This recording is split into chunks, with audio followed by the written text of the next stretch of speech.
Hi, this is Paul, and I'm sure my special guest will be in a minute. It's okay. I failed in the Control V last night to I sent them the email without the link, which is of course the deadly email misstep. But I I'm always trying to figure out what to do with these Friday live streams. Not that I have any lack of ideas. And often I'll bring on some of the this little corner or this little cave or this little clearing regulars. And oh, here he's coming right now. Um, and there he is. I'll let you in a second. I'm going to first give the intro, Rick. And so lately I've been just besieged with requests for, oh, can you do my podcast? Can I do a Randos conversation? And part of that is because I, of course, started the supporter level of my channel and giving people basically saying, okay, well, we'll do a conversation. And I was unprepared for how fast the membership section would grow. And so I get an email from someone I didn't know and a name I didn't recognize, and it had a little sub thing on the email. And probably what most of you don't know, because you don't have YouTube channels, is that there are companies out there that basically you can hire them to try to get you on podcasts to try to get off zero. And they seem to be in the Philippines. And so I get these emails from people. Oh, here's so and so. And we think they'd be a great guest on your podcast. And I hear that and I just think that's a load of BS. You have no idea who my podcast is. You have no idea who my audience is. I love talking to people who are in the conversation. I don't really have any patience for people who just want to sort of get on the channel because I've got a measly 5-figure sub number. And the way I am, I explained this in an interview I did this week for another thing. The first time someone asks me for something and I try to give them a very kind no. So usually with those companies, they just ignore the first email and then they keep coming after me. And then I give them a less kind no, a much more direct no because they obviously didn't seem to hear the first no. And then if they come back again, that's when, I told the story that at the church phone here, church phones are just besieged by Christian telemarketers trying to sell us all of their services. And so then I give them the kind no. And then they don't take no for an answer because they come back. Then I give them the direct no. And this one telemarketer called a third time. And that's when I told her what I really thought. And then she hung up. And then I got a call from her supervisor telling me I was a bad Christian because I made her telemarketer cry. So, so I got this email and I basically said, I'm besieged with requests. I'm not really, I really am interested in talking to people that are sort of within this little corner or this little cave or this little clearing. I was just watching Grim Grizz. And so then the administrative assistant, I was talking to her first, and then I got an email from the guy. He says, well, I know I've talked to Peugeot and I've talked to Ben Carson and I've talked to all of these famous people, but I may not be as niche as Grim Grizz or Matthew Peugeot. And I thought, boy, anybody who comes in and mentions Grim Grizz's name, I know you are paying attention. So Rick, you earned your slot. And I try to explain, I usually have between 2 and 4 time slots a week that I can sort of give to people. But it was just so funny the way the thing rolled out. And I also thought, well, you've done these big conversations before. I'm a little hesitant to bring people onto a live stream because the hive mind can be it's the internet. So, but I thought, no, this guy will take it. So let's do a Friday Randos live stream with this guy who, very successfully got his way onto the show. So Rick, congratulations. Welcome. Hey, Paul, I am honored to be here. I cut my chops in telemarketing. So that was going to be the next step to get on your show. But luckily me knowing who Grim Grizz was enough for you, was sufficient. That was sufficient because, I'm an ardent devotee to Grim Grizz. Somebody cynically said, well, you only love Grim Grizz because he keeps talking about your stuff. Well, of course, I've got a sufficient level of narcissism as anyone does on the internet, I suppose. But I love Grim Grizz for all sorts of other reasons, because I personally, I love the friends I love best tend to be those friends in low places. So well, let's get going, Rick, because I don't know you at all, and you're sitting in a lot. So, and I also love paradox, and so here's this guy. He's got a conversation with Peugeot. He's got a conversation with all of these big names, and he mentions Grim Grizz. So, who on earth are you? Well, Paul, I am a paradox. I'm a paradox. It's said that the paradox is most prevalent in the servant leader, to leave but also to serve. And that's also pinned up with the idea of being a Christian leader. And so, how do you bifurcate these two things where you love the inside of the organization, you love your people, but you're willing to defend them with the ferocity that's necessary to protect them adequately, right? You've got to love inwardly, and sometimes you got to be a little ferocious, a little hateful, not hating the satanic standpoint, but a little aggressive on the outside. And so that's my life. That's my life. I mean, I've got big mean people to negotiate against, 8 to 5, and then I go home and I've got 3 little girls that were trying to sneak in milkshake trips so that mom doesn't find out. And that's my life. That's my life. Well, let's begin like I usually begin with Randos conversations. Tell me about the home you grew up in. Yeah, so grew up down toward the Mexican border. I live in Houston currently, so I live halfway to the Mexican. I grew up halfway to the Mexican border, a little city called Corpus Christi, and we grew up in a 2-bedroom house. My mom was always working. My dad was always working. He was out of work for a little while we were growing up, and we basically followed him on the weekends to go paint flagpoles. So he would go door to door at these banks and give him a business card and go paint flagpoles, and us kiddos would be in the car, and that's the way that we grew up. And grew up in a Nazarene household. This is a Wesleyan Arminian tradition. Yep. And to give you an idea how contrarian they are to the CRCs, I showed up college, Paul, and the Mennonites were sending their kids there. I figured if the Mennonite kids are being sent here, I'm in the wrong place. I will not have any fun. And so it was true. It was true. So what was you went to a Nazarene church? What was church like for you as a kid? Yeah, 100 people every Sunday, Sunday school. I was the guy that handed out the programs there in between Sunday school and the service. You always had lunch with the same people after church. Same thing on Wednesday night Bible studies. We were there Sunday nights as well. We actually did this really interesting thing called Bible quizzing, and the Bible quizzing was heavy on scriptural memory. And so throughout my childhood, I would memorize entire books of the Bible. And so sporadically, I memorized, I think it was Luke, John, Galatians, Ephesians, Philippians, Colossians, Philemon, 1st and 2nd Corinthians. And I can't repeat them all back right now, but you kind of lose that after you start on the next book. But I remember at times John specifically sitting down with some friends and just quoting it from start to finish, word for word. Wow. And that's the sort of scriptural integrity my mom and my dad built into us when we were growing up. It was fantastic. And you can still use that as a treasure trove of knowledge and passion, even to this day. Yeah. It's hard to oversell the value of scripture memorization. And since sort of biblical knowledge has really been falling out of our culture, scripture memorization is just a powerful, powerful thing. And I know some people, wonder about this. Well, why on earth would you memorize anything when you have a cell phone? You have everything in your pocket. It's different when it's living inside your head. And so that's really a powerful thing. Did you go to public school? Went to public school most of the time. My parents were able to afford to send us to private school for, I think, 5th and 6th grade, and then public school. Okay. And that's the way it was. And so we were out there in the public schools and was a little nerdy kid. Yeah. And that's the way that we rolled. And I was a band kid as well. Oh, you were a band kid. Oh, okay. Yeah. Okay.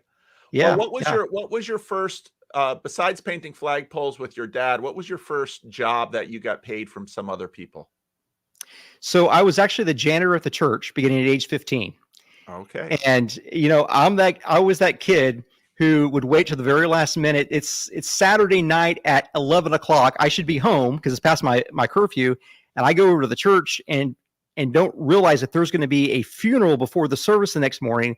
And I walk in and there's already a body there. And so I'm a 15-year-old cleaning this sanctuary at night by myself with a dead body in the room. And that's when I figured I probably need to find a different career. Okay. What was high school like for you? Yeah. So band nerd. I was around some really bad influences through the end of my junior year. Into my junior year, I made the decision that I need to just cut them off. And so my senior year, I lived basically friendless, just cut them off cold. Like, they would call looking for me. They would ask about me. And I just shut them down. I mean, I was still going to school with the guys, but I had a friend when I was junior in high school that already had 6 kids as a junior in high school, 6 kids. Some other friends were drug dealers. I thank God never got involved in that, never did any drugs, nothing like that. But I remember playing pickup basketball, Paul, and I'm sitting there and it's my turn to rotate out. And I'm sitting there because I've got to watch the weed for someone's going to come pick it up. And that's the sort of environment that I live with, this bifurcated life where I'm living that in my personal life, but then at church, I'm in this scriptural integrity. Was there a moment or an incident that happened that made you decide, okay, I've got to draw a line here. I've got to turn around. I've got to head in a different direction because if I'm not, I'm going with these people. Yeah. So I think it was in my junior year where I mentioned the book of John. It was very, very, very, very important to me. And they had this thing called a world Bible quizzing championship. We ended up winning it that year. But to show how cut and dry it was, or how systematic it was, we actually memorized the concordance to the book of John. And we won that thing because you had to anticipate what the question was going to be after one word and one syllable generally. And you had to finish the question, then you have to answer it, is the way that it worked. So because the first person to want to respond to the question had to finish the question. So that's the way it was. And that into my junior year was really striking. It wasn't a spiritual encounter, I would say, but I think at that point I had gotten enough of the gospel into my brain and into my heart that I realized I got to be cold-blooded about this, and I was. Okay. What did you do after high school? Yeah, so went to college at Southern Nazarene University in Oklahoma City, and again, grew up in Corpus Christi. Majored in trumpet performance and music business. So I have a lot of music theory, music composition, things like that that we had to take then. And I ended up meeting my wife my senior year. Walks into the band hall, and come to find out she grew up down in Corpus Christi with me as well. And I just never met her before. So we both grew up in the exact same place. I knew her sister, she knew my sister, but we had never met. Just a total God thing. We've been married 21 years. And so we were up there, started the first business one summer down in Corpus Christi. So I was home for summer break and from Oklahoma City. So Oklahoma City to Corpus Christi is a 9-hour drive. Okay. And so started the business one summer in Corpus Christi, just going door to door, just asking for business. Was able to hire a couple people at the end of the summer, and I would drive back and forth every week. So Thursday classes would end in Oklahoma City. I would drive the 9 hours back to Corpus. Friday, I would see clients. Saturday, I would train staff. Sundays, I would drive back. I did that every week for 18 months until we finally both graduated and moved down to Corpus Christi. Wow. Well, what kind of business did you start? It was a facility manager. So for commercial companies, we would give them one price. So if you needed like a roof replaced or HVAC unit replaced, anything like that went out over that year, we would cover the cost for it. And so it was something that I had some knowledge about, and we would get in that. And it was a pretty good business. That's interesting. So, well, talk to me about how that business works, because obviously it's, because there are different kinds of businesses that do this sort of thing. And because I'm a pastor of a church, I know about, HVAC systems going out, plumbing issues. I know a lot of church planters that sit there and they're like, oh gosh, I wish I had a facility. And there are times it's like, facility's awful nice because you're all set up on Sunday, even if you have to rent it out just to make ends meet. But At the same time, you have this facility and the parking lot needs to be fixed, or there's an HVAC system that goes out. So your business was basically for a certain price, we're basically going to ensure that you don't have to have these big costs. And so you basically can budget our price into your budget and know what you spend. So instead of like trying to save money and then whoop, we got to spend a ton on a parking lot or a thing. So I'm curious, how do you as a business figure out that number? Because to me, that would seem, I mean, that's whether your business is going to live or die. Because if you get that number right, you'll be okay. You get that number wrong, some church that you've contracted with loses their HVAC and it's going to cost 30 grand. And suddenly your business is like, you're on for that 30 grand. And it's like, you get 2 or 3 of those and you're done. So how do you do a business like that? So it's very much like the actuarial business and insurance, right? You know exactly how long a light bulb lasts and how long a specific brand of compressor lasts inside of an HVAC unit. You know all these things, and you have master spreadsheets that just figure that out, what that probability of going out would be. You also take care of some of the recurring needs, the daily needs. So like the cleaning and the maintenance and the engineering and the landscaping and all that sort of thing, because you can get eyes on the problems a lot sooner, right? If you're not looking at it every day, you really don't know what's going wrong, and you may be 6 months down the road and maybe too far gone to repair. It has to be replaced. And so it's a predictive maintenance business, essentially what it was. And so it's risk, but you get paid for risk if you're able to measure it correctly. Yeah. So obviously we've never met until now, but just listening to your story and looking at you and getting some, just trying to cold read you, to what degree did your parents, I mean, it seems like from your story, your parents knew they had to work hard to make ends meet. And you're a kid growing up, you learned something from them that, hey, life is a hustle. I mean, life, you have to, you sit around in life. I mean, you can find lots of Proverbs in the book of Proverbs about this. Tell me about that relationship, about watching your parents, because quite obviously from a very young age, you were a go-getter. Because I knew a lot of people in college, and I don't know anybody. I know a few people who did something like you did, but people like you are kind of a rare breed, because most college students on the weekend are not even studying. So, talk to me about how that growing up sort of put you on a track to where even in college, you're already starting a pretty sophisticated business. Yeah. Just for full clarity, I was a C and B student in high school and college. I never read a complete book. In fact, I would basically take those yellow books, those summary books, Cliff Notes, I think is what they were back then. Yeah. And I would skim those if I was going to be a good student that week. And so I just had no care for formalized education. Now I'm an avid reader now, but back then that's the way it was. Now my parents really operated like a cohesive unit. So when my dad was out of work for a number of years, my mom picked up a second full-time job. Wow. And then she also had a part-time job on the weekend. So I remember very, very vividly, she would go into a regular job at 6 a.m. in the morning, work till 3, come home, see some clients there. She was a nurse, so she would either do phone screenings, things like that. And then she would work an overnight shift in our back bedroom with a phone line there and a computer, and she would take calls from doctors' offices all night long. The next morning, she'd get back up and do it again.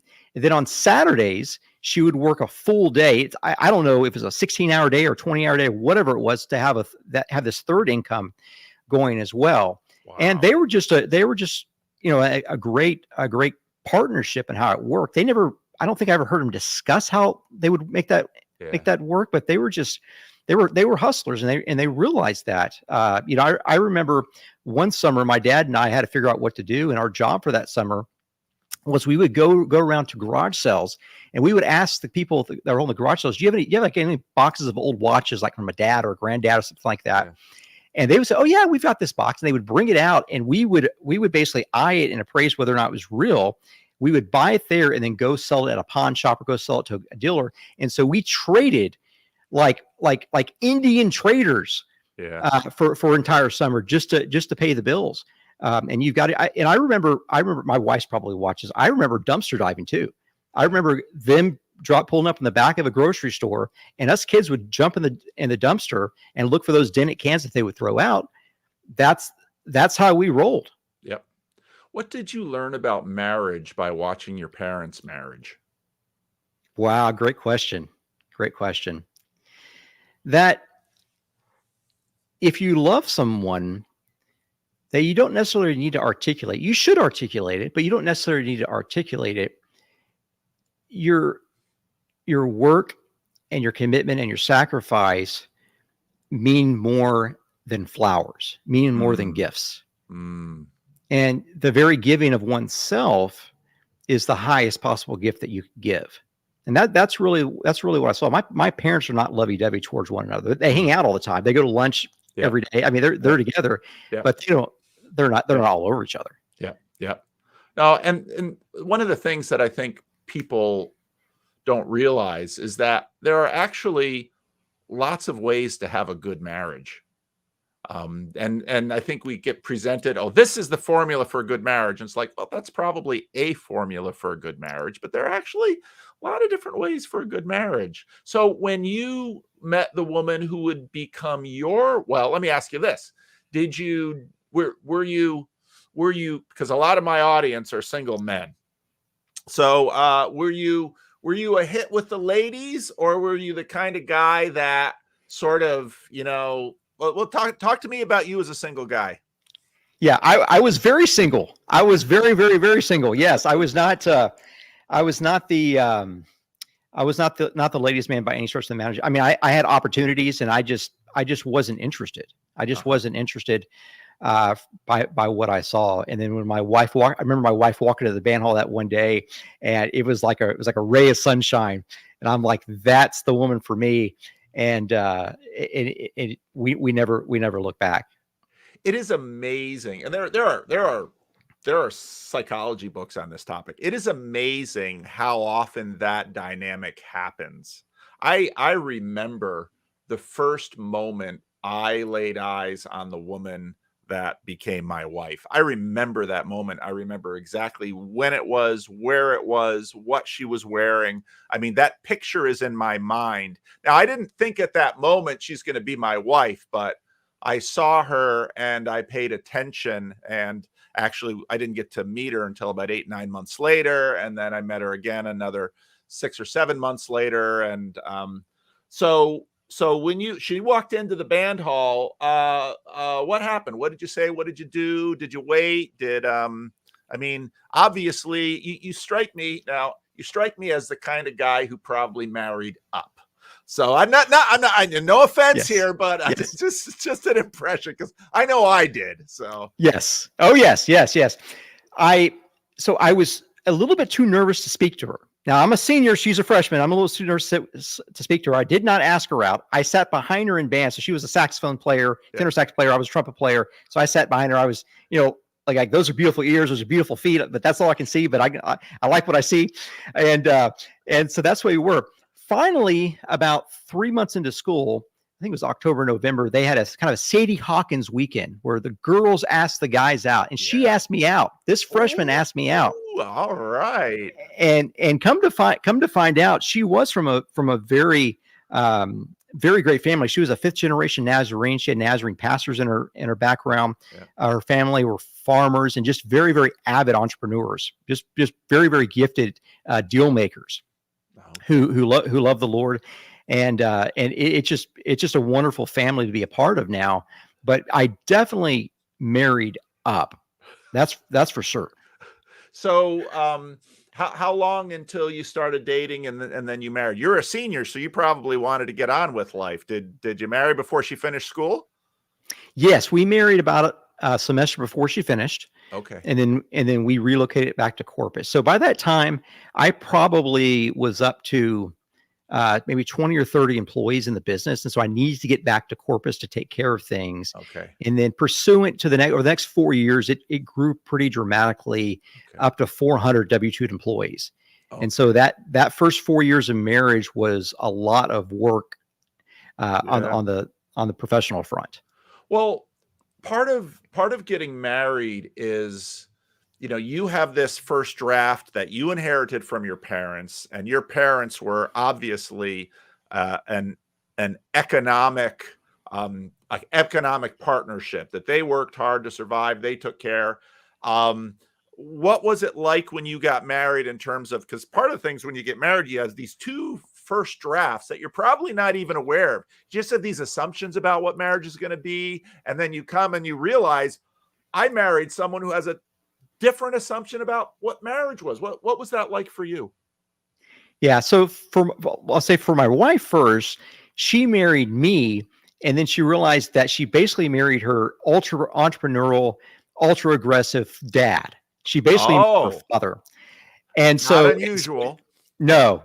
So then I wouldn't say the corrective procedures began, but I think there was definitely some warning, like, hey, you're sounding a little bit too much like my dad, or you're sounding a little bit too much like this, or maybe you can temper it down a little bit, those sorts of things. And I needed them. I needed them big time. Yep. Now, from my perspective as well, a little bit of context. So my mom comes from a couple who were married for, I don't know, 60 years, something like that. Yep. My father comes from a family where his father drank himself to death, and so did his father and his father. So he comes from 3 generations of men that drank themselves to death. My dad was the first generation who stopped drinking.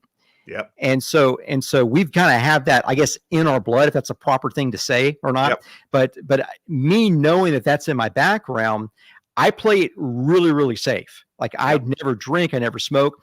Yep. I have such addictive personality, especially with work. I'm going to go all in. Like, if I have my first drink today, I'll also have my last drink today, because I'll be dead by midnight. That's just my personality. And so I can't chance it, but she knows this going in. Yeah. And so from my background, we look at the two paternal figures as the dominating voices in our marriage. And of course, I'm kind of the crux at that. So I'm the one that has to be the safest possible husband, but also the most provisional type of husband, because she's used to a certain lifestyle, certain workload, a certain sort of set of benefits that are accrue to that. Okay. And then, so you've got this business, which is one of the things I really love about being a pastor, and it's not so much anymore because my church is, not a lot of people in my church have day jobs anymore. They're almost all retired, at least the older crew. One of the things I always enjoyed being a pastor was getting a chance to get to know people, because it gave me a chance to get to know their work. So one of my favorite people in the church that is now passed on, he was a rice farmer, and it really gave me a chance to learn about. People think of farmers as, sort of hayseeds out there, but farmers are fierce business people. If you're not a fierce business person as a farmer, you will be an ex-farmer, or you will be a hobby farmer, because farming is a really sharp business. So you obviously, you're a go-getter, you're a business guy, you get this company going up. And the thing grows big. And so now, in a sense, like your parents, you're a hustler, but you're successful. I mean, I'm sure you're watching that business, and you're making sure that the business is going well. You're working hard. What's it like making that transition from, you're still a hustler, but you're succeeding in a way that probably your parents didn't? What was that like for you? Yeah. So I never met anyone growing up that had a company of 100 people, let alone 400. And the way that I realized that I had 400 employees was one year when I was 26, we were sending out the W-2s. You just have to mail them out. Right. And so we had them all printed up, and I'm there stuffing envelopes, and I have to figure out how many stamps I'm going to buy to go mail them out. And I start counting them, and I'm over 400, and I'm like, this is interesting, but I don't have an office. I don't have a management team. I'm running this thing out of a coffee shop. and my laptop. Yeah. And so I don't have a clue. I don't know who to go to. And so luckily my wife's father is there eventually and able to help walk me through that until God put other people in my life. But that changed the paradigm. Now, about 3 years after I started, I was actually able to hire my dad away from his other employer. So my dad actually worked with me for probably 10 to 12 years, something like that, until he retired for the first time. That's good. And so it was a great thing, Paul, man. I remember he had a company truck, and it was going to be like, this is the Sunday night that he's going to retire. He's going to quit his job and come work with me so we can hang out all day. And we're driving out there. And he goes, there's like a little drop box at the office, and he goes and puts the keys in there, and he locks up. It's already locked up. He can't get the keys back. And he comes and sits in the car, and we just kind of breathe for a second before we leave. Like, wow, what just happened? What just happened? Wow. And we just had the best time because we got to talk every day. It gave us a reason to talk every day. Yeah. And it was probably one of the most wonderful decades of my entire life. He's still alive, and we still work on some other projects together. But it was just a huge blessing. It was a little bit awkward to sign my dad's paychecks. I'll say that. Yeah. But we didn't make it awkward. We didn't make it awkward. It's just he and I, and that's the kind of relationship that we've got. Oh, that's tremendous. I was, part of what's going on in this little corner are these little live streams, and Luke Thompson had a live stream yesterday, and he starts talking about his father, who was an iron worker, and he was building these power plants up in South Dakota. And again, in terms of what has sort of grown around me, it's mostly men. And so, there's lots of daddy issues, and sometimes good, sometimes bad. And so I think that's a beautiful story. So how did having what did you learn by having a big company? So the first thing was that I had more responsibility than I really wanted. It was a lot of headache. So I began to build out the management team. I thought it would make my life easier, and it really didn't. It's supposed to, but it really didn't. And so we began actually outsourcing as much as possible, closing down a lot of markets, and just trying to get streamlined with that. And so over a number of years, we got streamlined, and we ended up making a lot more money at 40 than we did 400.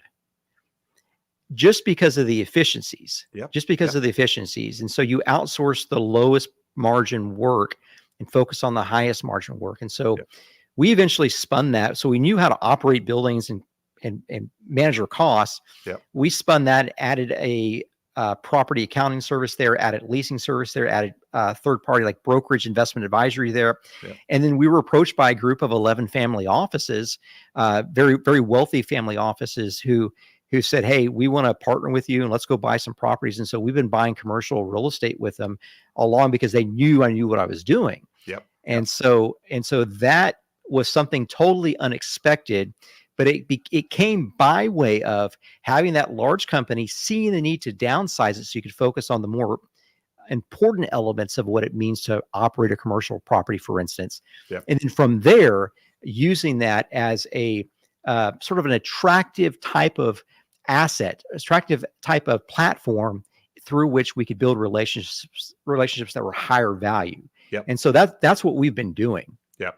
That I think is actually, I have all these new, I am the epitome of a one horse shop here, because I mean, really, I do everything at this church. We got someone else to do the janitorial, but even with a lot of the little things that we have, tiny little jobs that people do, I often wind up having to sort of make sure those jobs work.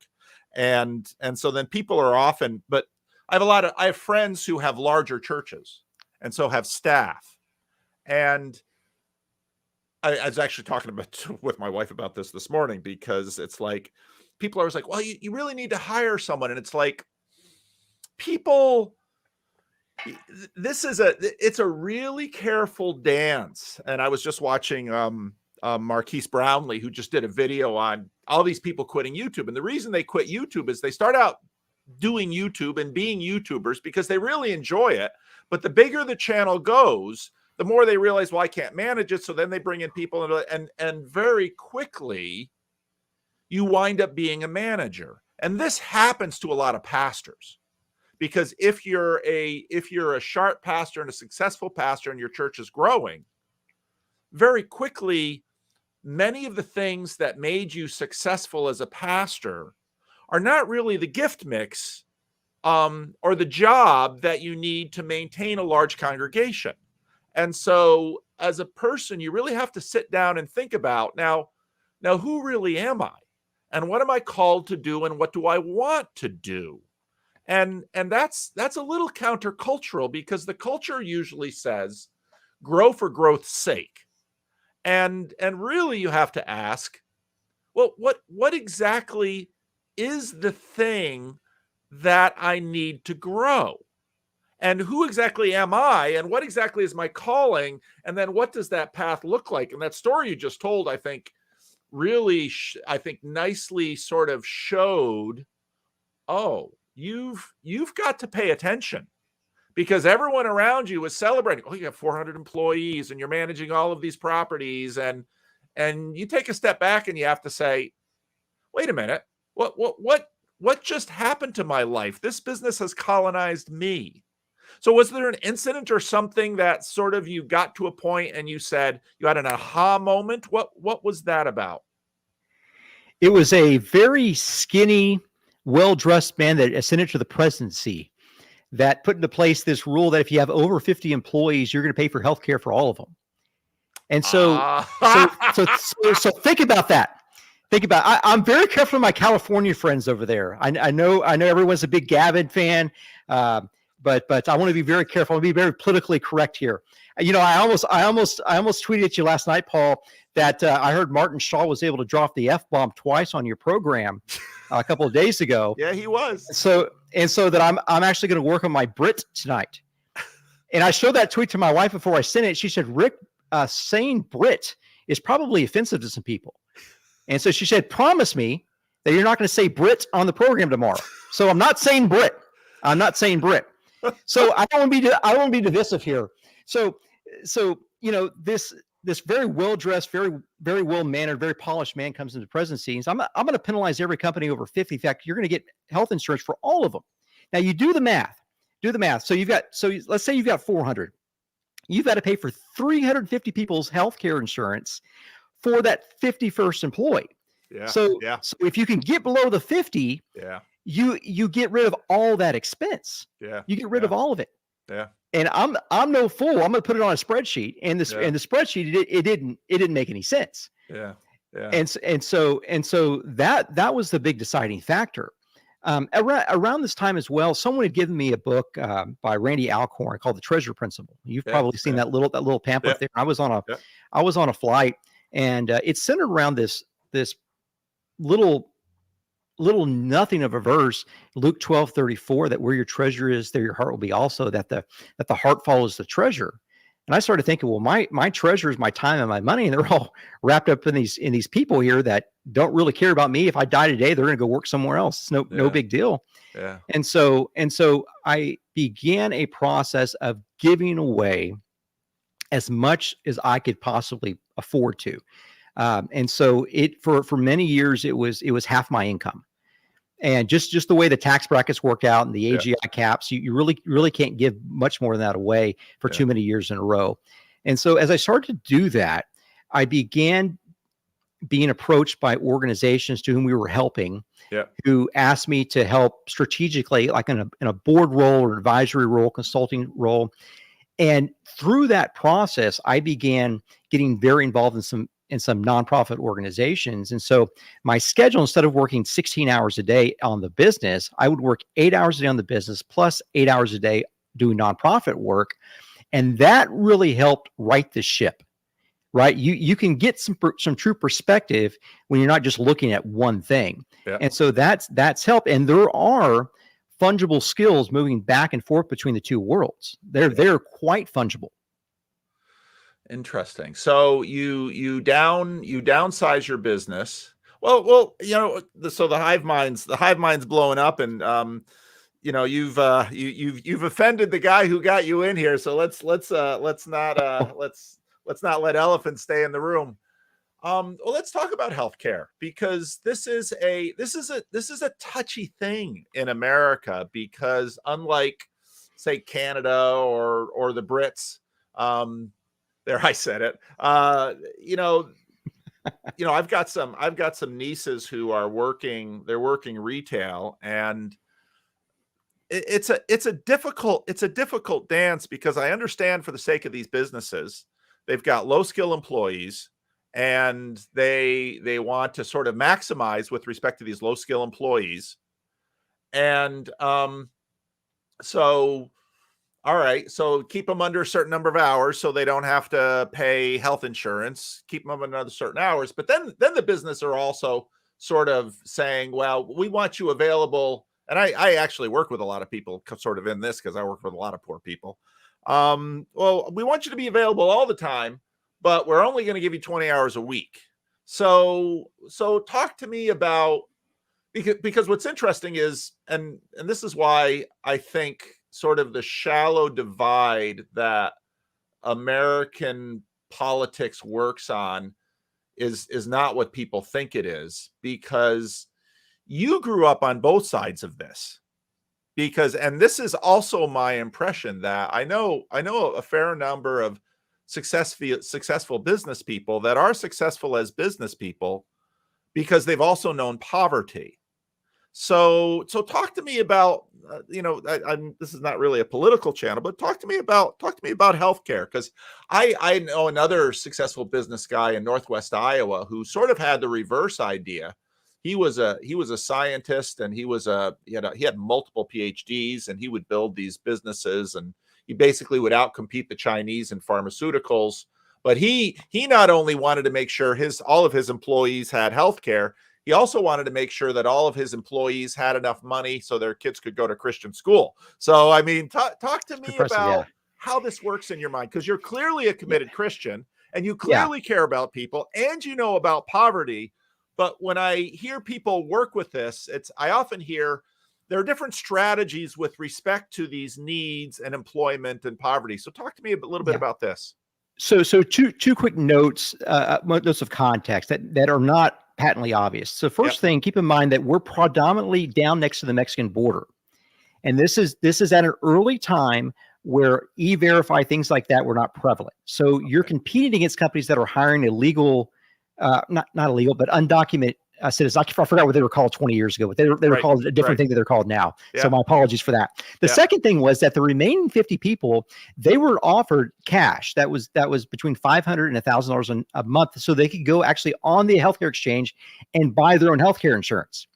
Out of the 50 people that did that, I was the only one that did it. No one wanted the health insurance because it sucked. It was horrible healthcare insurance. Yeah. It was horrible. Yeah. So they kept the cash. Yeah. So those are two things that I should have mentioned up front, but that's what was happening in the background. Yep. Health insurance. This is an issue that both parties have botched. Yep. They both botched. Yep. The first administration, it was too big of a program, and they just did not have the competency in the administration to pull it off. So what I mean, and that's not a political statement. It's an operational statement, that the value that we get when we pay, say, $1,000 a month for health insurance is not equal to $1,000 a month. It's not even equal to $500 a month. There's so much fluff. There's so much regulation. There's so much lack of competition there that it's just not a value. So you're not getting the value in exchange. That's my big issue with the program. If you got value in exchange for that expense, that'd be a different thing, but you don't. Yeah. And it's a problem of both parties, because there have been both parties in office since then that have not fixed it. It's too big of a problem. It's just too big of a problem, and it can't be fixed in 4 years. I think you need probably a full 8 years to fix it, would be my guess. You might need 16 or 20 actually, because it is a huge problem for us. Yeah. So it's more of a statement of economics and the cost benefit analysis. Okay.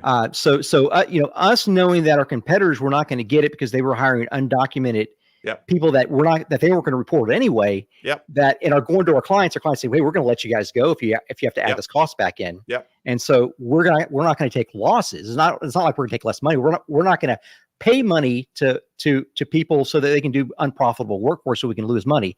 It's a mathematical decision. It's not an ethical decision. Yeah. Good. I'm glad we, because what happens sometimes with a conversation is, especially, and this is part of the thing about a live stream, is at least I can be a little responsive to the hive mind there and figure out what's going on. And these are issues that trip people up, and they don't. Part of the reason I do the conversations the way I do is that you get to some of these stumbling blocks, and of course, the biblical reference to that, and suddenly people lose sight of the good because their attention all goes to, oh, he said this about healthcare, I don't want to listen to him. I think that's kind of a stupid way to go about life. So you downsize your business, you start radically giving away your you start radically giving away, and then you begin, and I'm sure one of the things that you began to run into is that if a business is poorly managed, it'll usually go under.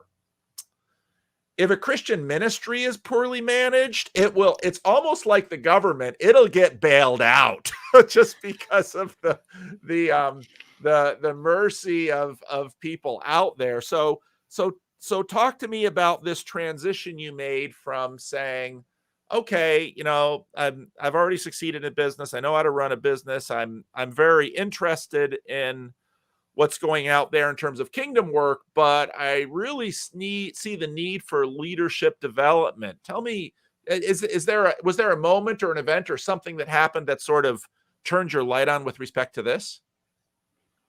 Absolutely.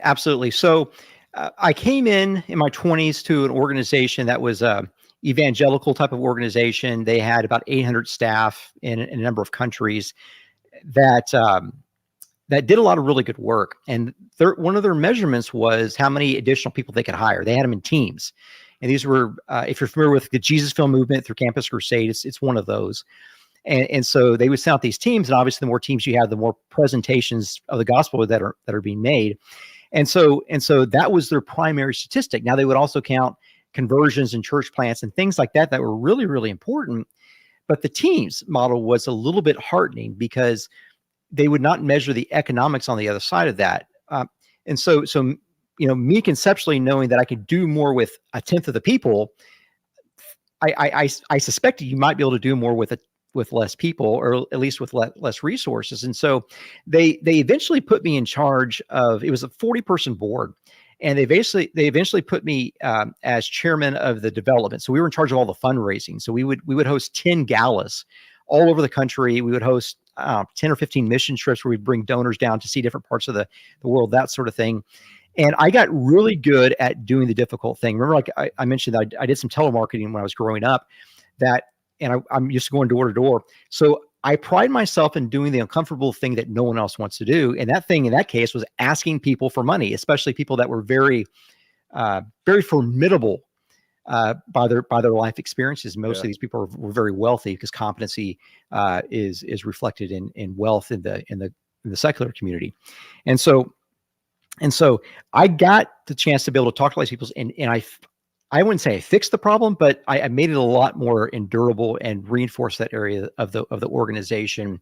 And gradually we were able to bring other people on. I eventually became chairman of that organization. We scaled up to 2,300 team members by the time I left. It took about 10 years to do all that.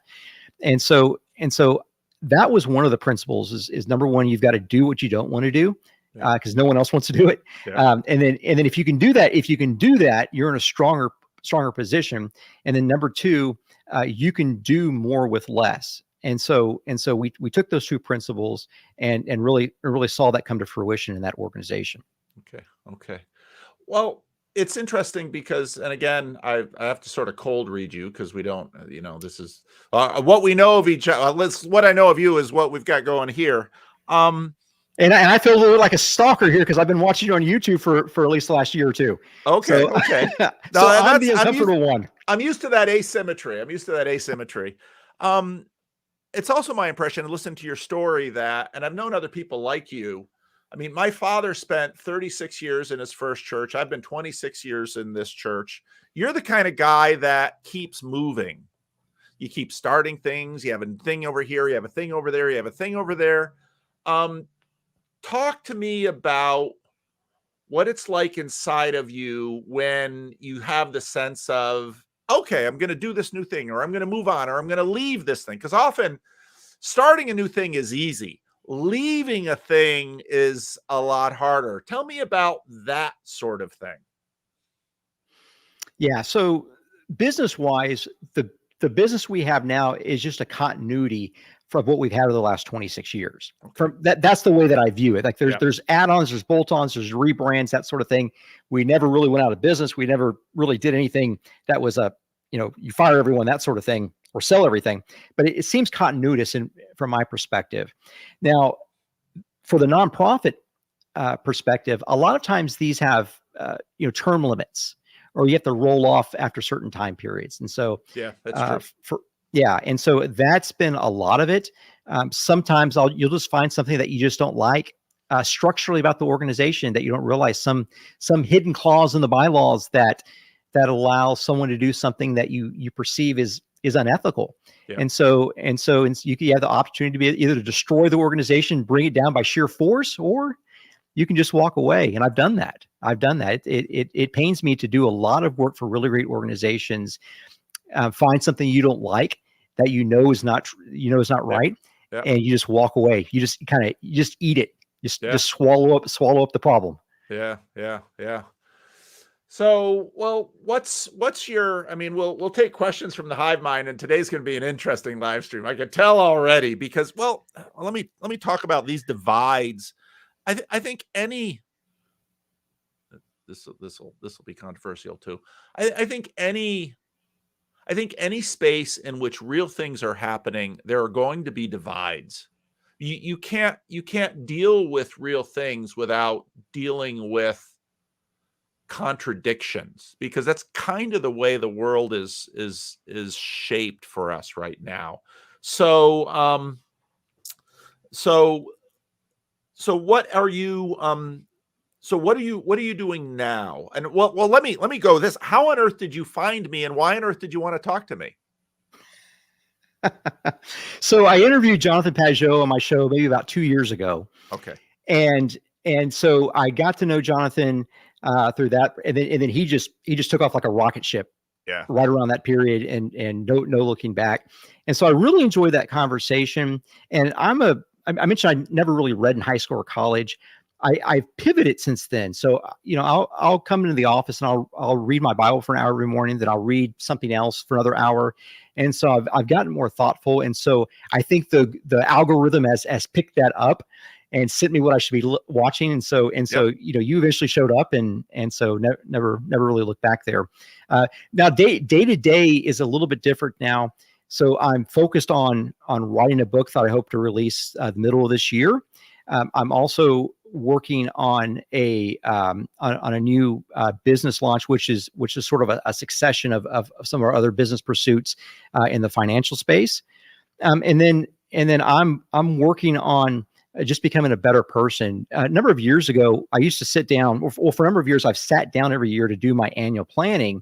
And I always would list the things that I want to do this year. I want to hire this many people. I want to fire this many people. I want to do this. I want to do that. Yep. And so about 2 years ago, Paul, the Holy Spirit told me that I don't want you to do something. I want you to become someone, and someone very specific. And so that revelation has dominated my thinking for the past probably 2 years. It's not what you do, it's what you become that matters. It's the Tozerian type of thought, that it's not what you do that makes you holy, it's why you do it. It's that sort of thinking. And so that's really pervaded and invaded my mind and my life over the last couple of years. And I want more of it. I noticed, so, I hadn't heard of you at all. So then you'd sent me some links. So then I went to your YouTube channel. I looked through a bunch of things, and that very much does seem to be, I mean, you're playing around with YouTube too. You're making videos, you're talking to people, you for a while you had sort of your Peugeot conversation was sort of, you had a sort of from the mansion type thing, and then lately things have changed. Talk to me about how you're using YouTube to become something, to grow in who you are rather than what you do. Yeah. So the first 12 episodes was kind of a season of conversations, and it culminated in a series of live audience events here at this thing we call the mansion. That's about a 13,000 square foot building. We've got a 7,000 square foot lounge, so it's great for parties. And this is where our offices are up here. Okay. Just for context. Yep. And at the end of that, my marketing lead came to me and said, Rick, I want to show you the budget, because we didn't plan on doing a series of podcasts here. And for this year for the budget, but I want to show you what your show costs. Now, the very final show was Don Trump Jr. It was a nonprofit. It was a fundraiser for a nonprofit, a faith-based nonprofit that he agreed to come, and I agreed to make a contribution to the nonprofit. So he didn't really benefit. I didn't benefit. We just were kind of having fun.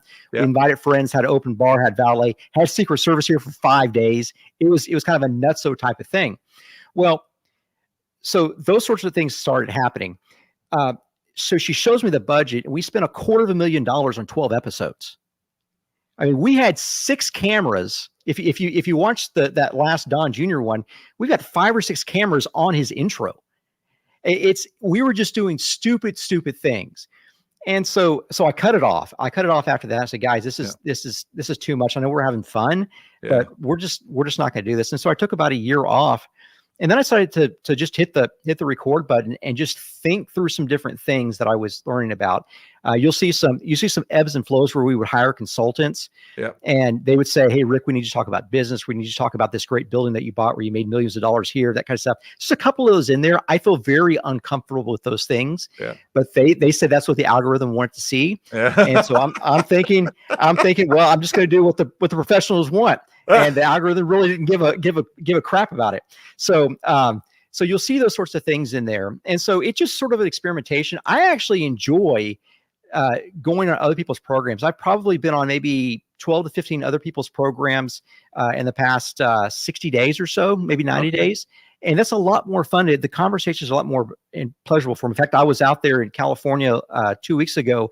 If you know the Christian rapper Ruslan. I met him at ARC.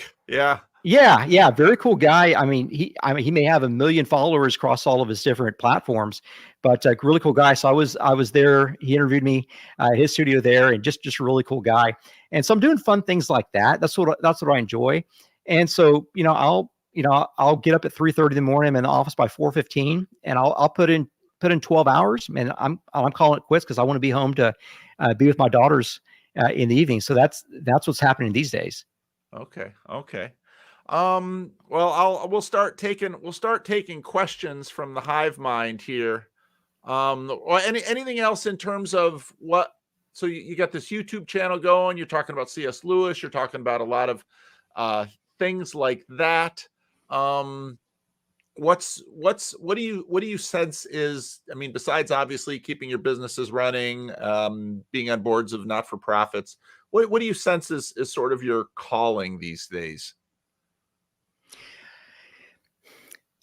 To help inform men that are in their 20s and 30s and looking for purpose, and looking for a way to have purpose and also have high levels of competency at the same time. That's really who I think that I'm called to minister to.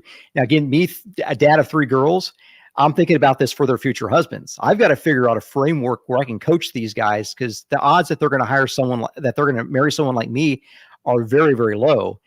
And the odds that they're going to want to take advice from someone like me are very, very low. And so I've got to be able to change the culture in my local church, my local community. I just started hosting a couple of CEO small groups of decent sized CEOs. And so we're doing that. I'm just trying to be effective. I'm trying to think about what will be still around in 100 or 500 years. And so the best thing I can get is I can disciple men, and I can write a book. Okay. Well, I'm going to now. So if anybody in the Hive mind wants to ask a question, you can put question in all caps so I can see it, or you can do a super chat, because that gets colored so I can see it. And so Anselman, who is our Scott, who has been with the channel almost from the beginning, usually has a theological side to his questions. He asked, has the Nazarene Church significantly changed in recent years away from its original holiness ethos? So I left the Nazarene Church maybe 15 years ago. So I'm a Southern Baptist deacon now. Okay. They are still very entrenched in the holiness tradition. And for those that aren't familiar with this Wesleyan Arminian system, they believe, if you kind of look at the Pauline, Romans 8:28 through 30, they would just say that the holiness, the sanctification, comes in this life, and you can live months and even years and steeped in holiness where you're never going to sin. So their barrier for sinning seems to be a little bit less, or excuse me, it seems to be a little bit higher than what ours would be in a Reformed tradition. Okay. So, so you said Southern Baptist and Reformed. There's been a big movement of Reformed thinking and attention going on in the Southern Baptist. Is that sort of where you've been at, or talk to me about that? Yeah, So Clint D asked the same question. Yeah, so I go to a very conservative Southern Baptist Convention church.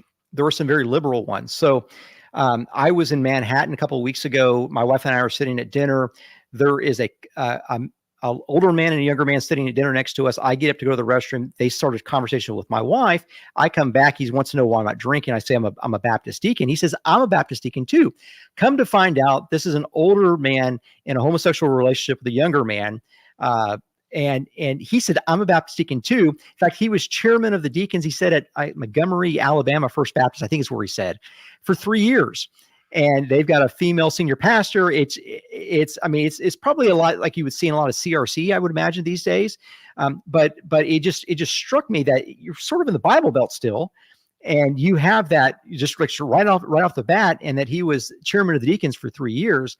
And so you see some movement happening. There's a lot of pressure happening. Yeah. And so it's up to the individual churches to decide for themselves where and how they want to maneuver around these things. Yep. We've had some lightening up on the alcohol issue in our own church over the past year or two. I'm not happy about it, but I'm it's not going to change my activity anyway. Yeah. Well, and I suspected you were going to be one of my more controversial guests here. So I'm really glad it's a live stream, because anybody who's watched this channel enough should know something about me in which I'm not afraid of conflict. Conflict is important. And Yes. so you get into Christianity is a very live thing. And so teetotalism was a major issue at the end of the 19th century that deeply impacted certain Christian denominations. The Christian Reformed Church has never been sort of a teetotal religion, but my grandmother, my father's mother, watched 2 of her brothers die of alcoholism. And so the Christian Reformed Church never had a thing against alcohol, but there's no alcohol in her home because, and so alcohol is a very, and watching sort of the new young and reformed movement saw, pubs and pints and these kinds of things. And it's just interesting watching these different waves go through the culture where something like people figuring out, how are we to think about alcohol? All right. So Chad, people are testing you now. So, and again, like I said at the beginning, I said, my impression of this guy, he's not shy. You can, if you disagree with him, this is sort of, you kind of remind me a little bit about Hank. I watched Hank and Jacob go at it in the comment section over healthcare, because both of them are in insurance. So it was really interesting watching them debate insurance. But I thought, this is not a guy who's going to sort of say, oh, they were mean to me on Paul Vanderklee's live stream. Oh, no. Now, this is not that guy. So here you go. Here's a test question from Chad. Could you offer some of your favorite member berries? And he asks me to not accept. I have to say, though, before Rick showed me a year ago, I probably could not answer this question either. So he's sniffing you out culturally. So some of your favorite member berries. I have no clue what that is. South I have Park. no. You Okay. know what South Park is? I do know what South Park is. Yes. You strike Yes. me as the kind of guy who probably watches almost no television. No TV. I don't have time for it. I figured as much. I figured I don't have time for it. that is so. Member berries are this little meme on South Park where you know the dynamic though, because they nail it perfectly. Remember happy days, remember, it's just people when they get together, they sort of form this little nostalgic community over something. So Chad's basically trying to figure out if you're a South Park guy. Okay, any other questions? Clint D has another question here. Ask what Chad asked. Tell it. No. You can't redo Chad's question. Come on, people. If you say question, I'm probably going to put it up unless you're just being a troll. Can you tell us about your wife and your marriage? So Gabby, and he's already talked a bit about it. I don't know if you saw it earlier, but his parents, we talked about his parents' marriage, talked about his marriage. You've been married 21 years. Well, what have you learned in marriage? If you're humble enough, it keeps getting better. It just keeps getting better. And I am so in love with my wife. It's unfathomable. I wouldn't, if you told me as a 50-year-old man when I was in college that this kind of love was possible, I would not believe you. I would say you're just saying that just to be a good example. Yeah. And I tell you what, she's incredible. She's incredible. I don't know what she's doing with me, but we had the best time together. And I would not trade that for the world. She is literally the most valuable, most important thing in my life. And it's just phenomenal. Marriage is fantastic if you find the right woman and you're humble enough to realize that. Now my wife also says this. She says, Rick, you're wrong 90% of the time. And I said, I'll take it. That means I'm right 10% of the time. You got to take what you can get, Paul. It's better than a clock. Oh yeah. They're right twice at the broken clock. All right. Next question from Grizz. So Grizz has some skepticism about, how on earth did you drop his name? You must have encountered the Grizz and somehow tell me about that. So Algo brought me to you, but Grizz's channel quite a bit smaller. So you dropped his name. So how did you know about Grim Grizz? I guess the algorithm showed him to me at one point. I do know. I think you just quoted his little tagline on his YouTube channel a second ago about the clock being right or wrong half the time. But just found him and got a chance to talk to him. I think we follow each other on Twitter now very recently, and so just enjoying. I mean, he is so unique that I really enjoy that just sort of that different perspective. I think he had that road trip a few days ago, whatever that was. And just the little shots. I'm like, hey, this is just good watching. This is just good watching. I agree. I know there's a lot of channels that have sprung up because of me, but I knew when Grim Grizz goes live streaming, if I have eyes to be available, I catch it, and if I don't catch it, then I can just sort of find the sermon at the end. Tayo, I think this is going to be an easy one for him. Maybe not an easy. Why do you believe in the resurrection?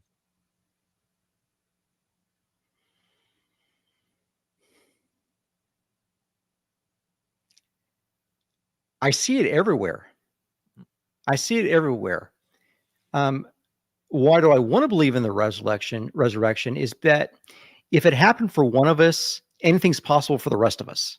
Mm-hmm. And so that's my motivation to believe in it. But I have to believe it based off of the own many resurrections, these pre-resurrections that I've seen in my own life. Mm-hmm. Everything from having a sickness or having something happen that was just unsalvageable, being resurrected. It got me thinking that maybe it could just be possible. In little miniature, I guess Pajot would call it a fractal. I mean, normal people call it a fractal here, but it looks to be that way. But then when I open up literature, when I read about Dante's ascent out of hell into purgatory up into heaven, it's just one great story of one great resurrection that's happened a million times before. I mean, it's all over the place. I read about it in the letters of Van Gogh, he's talking about the use of beatific colors that reveal the beatific divine nature, and that everything that he has, everything that he sees it best through the dirt underneath the fingernails of the people that are closest to the earth, because he sees divinity in this dirty, unkept nature, this messy nature of humanity. A little bit what you were alluding to before about this friction that happens between one side and another. The energy and the friction and the beauty is it all happens in the same place. Mm-hmm. And so it's that energy there that I think is what will lead up to the momentum of the eventual resurrection, that Christ is using that to have himself be proclaimed over all. And you see this not only in the work of the Buddha, but you also see this in the Vedic traditions. You see this in philosophy. You read about this, although he's incorrect in his assessment, in Joseph Campbell about the myths. You see this over and over and over again. And I can't help but believe that it must be true, not because of all the evidence, because if all the incorrect injustices that I've seen with my own eyes are not reverted, and not only reverted, but they're not reverted and made untrue, and then I see from my own eyes that they're made untrue, my eyes cannot see justice, let alone the people that were perpetrated to see justice. Mm-hmm. And so both those things have to happen. And so therefore, I believe that with my own eyes, I shall see the resurrected Christ, and I see all the remainder come up with him. Mm-hmm. I mean, it's unstoppable. It's logically necessary. It's mathematically necessary, and it's necessary based off of every other parameter that I can think of. Your answer is a lot like Jonathan Peugeot's answer. It's a good answer. I forget where I heard Jonathan say that. It might have been on the Sacred podcast. All right, McMosa, here you go. Have you ever had to fire someone, and how do you fire someone like Christ? Boy, that's an interesting question. I know you've had to fire people. Especially given the kind of work you've done. I'm sure you've had to fire a lot of people. Well, talk to me about what it's like for a Christian to fire someone. It's important to tell them the truth, that if someone is in a wrong place in their life, that they're not succeeding, you've given them chances, that they're obviously doing the wrong thing. And I would be a bad Christian, and they would be a bad steward of their time to remain in that position. Like it would be better to be out there wandering around trying to find the right thing for them to do with their lives than for me to allow this to persist and to pervade, and for them to be just squandering their very life. Yeah. And so I have a duty as a boss to make sure that you are in the place where God wants you to be, whether you believe in him or not. And you have a duty to do what's right and to do what you were created for, whether you believe that or not. Okay. All right. So what appeals to you about this little corner of the internet? And if you don't have time for TV, what value do you get out of listening to people like me and others in this little corner? I like to think about the synthesization of various domains. That's really what I like. Not necessarily the domains, not necessarily literature and art and history and world religions. I like to think about the glue that binds them. How are these connected? These sorts of things. And so when I hear Paul talk about what Vervaeke said on another podcast, or if I heard you speak a little bit with Martin the other day, I really enjoy hearing this Christianization of the mythos, and then also what you guys are seeing, people like Paul, and then also with the other Brits, if I can say, that have pivoted over to this side. But I like the niche-ness of the analysis. Yeah. Because it's more entertaining to me. It's more intellectually stimulating, and I'm someone that believes my intellect should be subservient to my imagination, and so that's why I like being here. Very cool. Very cool. All right, we got a business question. What is the most important part for a business plan towards a loan? And I have no understanding of this question at all, so because I am not a business guy, but maybe you understand it. Does it make sense? My screen is inverted. So I can't. I'll read it again. Can't read it. Okay. What is the most important part of a business plan towards a loan investment pitch? I don't understand the question. Yeah. So you need to prove three things. You need to prove that you've got competency, you need to prove that you've got integrity, and then you also have to prove that you've got the discipline to pull it off. And if you can prove those three things, you have a chance. You really have a chance. But the integrity is number one, the competency is number two, and the discipline is number three. And if you find yourself in a business situation that you're able to display those year after year after year, and people know you for that, people will throw money at you. Okay. How do you feel about the trend of deconstruction? Now, I assume he's talking about people leaving the faith and people leaving church and people walking away from church in America, because that had already happened in Europe, but we're seeing a big wave of it in America right now. What are your thoughts on that? Yeah, I believe it was Billy Graham that was asked a number of years ago about what percentage of people that attend church on Sundays are actually Christians. And the number he threw out was something like 85% are not Christians. That was the number he threw out. And I may be wrong on that, but that just seems the way I remember from a number of years ago. And so that number was striking to me, that maybe it would be better for these people not to be in church and realize the depth of their depravity and where they're missing the mark than to be in church and to think that that their social standing as a churchgoer will somehow sanctify them in the end.